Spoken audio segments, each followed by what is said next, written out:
Hello everybody, my name is Brandon with Silverback MMA. So for this week and actually the next couple weeks, what we're going to be doing is looking at our hip mobility. And this comes from a client who is working to apply the principle of hips, which we've been looking at in our last several weeks in those different videos, trying to apply that principle of hips in our grappling and striking techniques. And as he was doing that, he was giving me feedback, letting me know, hey, I'm noticing a lot of tension that I have in my hips. So one, that's great because becoming more aware of it. Now, how do we deal with it? So we're going to take a step back out of the martial arts MMA world and just look at hip mobility and how we can increase that. Now, when we're doing this, I find it really anytime we're doing anything it's very helpful to go over 3 questions and clarify them before we do anything. We're going to do that here. First thing is, why are we doing this? Well, by doing these exercises I'm going to go through here in a second, we're going to help increase our hip range of motion. It's going to decrease pain, any pain that we may have, stiffness that we have in our hip joints. It's going to help increase our longevity with our joints. You know, as we get older and whatnot, they're just going to be basically functioning better with less pain for a longer period of time. Okay. So now the how. The how I feel like is probably the most important part that I think usually gets skipped over. What we're going to do, which I'll cover at the end, the third part of this, what are the exercises? But how we do them is really what makes or breaks and how much we get out of these. What we should, the motto I really want you to just remember is quantity over intensity. And another part with that is really just trying to be very present with what we're doing. The more that we can really focus on what we're doing, and I'll go into this a little bit more in the next video, the more we can focus and be present with what we're doing, we're going to get more out of it. But again, this quantity over intensity piece, none of this should even be close to painful. There shouldn't be any fast herky-jerky motions or a lot of tension. We want things to be relaxed, fluid, but you know, we can do these multiple times a day. And because the intensity is so low, we can do them multiple times a day, and there's actually more benefit to that than trying to do something really intense just once a day or even a couple times a day or once every couple days.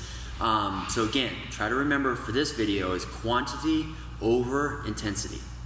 Now what we're going to do, we're going to look at for this week 3 different little movements we can do. All these are going to be standing up. So this is obviously something you can do anytime throughout the day that you are standing up.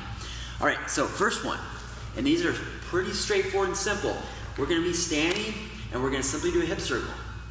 And when we're doing this, what I'd like you, the one thing I'd like you to focus on is notice the difference between this motion is coming from your hips and when it's coming from your low back. Go in both directions. So my knee joint really isn't moving. My low back shouldn't be either. If your low back is involved, it starts to become this kind of hula dance type thing. We don't want that for this. We want the back to stay where it's at and just the hip joint moving here. And again, if you start to feel pain, just make the motion smaller. Because again, how we do this, there's no pain at all. Small little motions, quantity over intensity, not intense at all.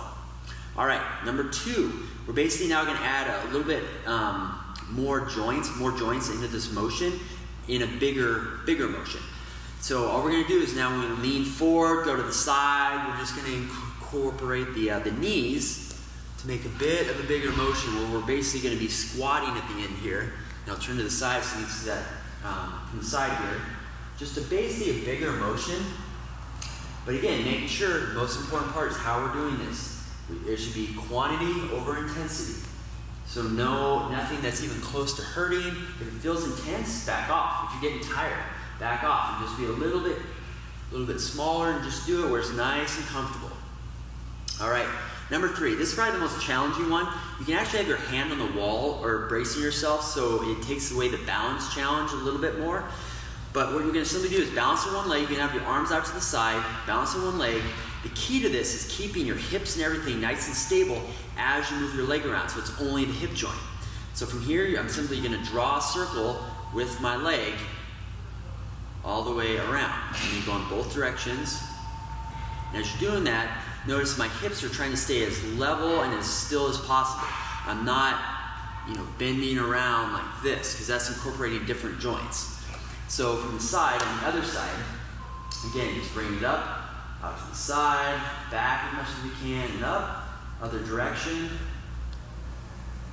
And just doing Doing 3 each side would be great. And again, those are things you can do anytime you're staying around. Sometimes if I'm crossing the street, standing at a stoplight, I just knock some of those out. Do little hip circles. If you're at the office, standing up, waiting in line, just move your hips around like that. Again, quantity over intensity, which means not even close to pain, and just an intensity thing. Don't go intense. Something you can do all throughout the day. So, all right, that is the short of it. Please let me know if you have any questions, any feedback. I'd love to hear it. My name is Brandon with Silverback MMA. Thanks for joining us.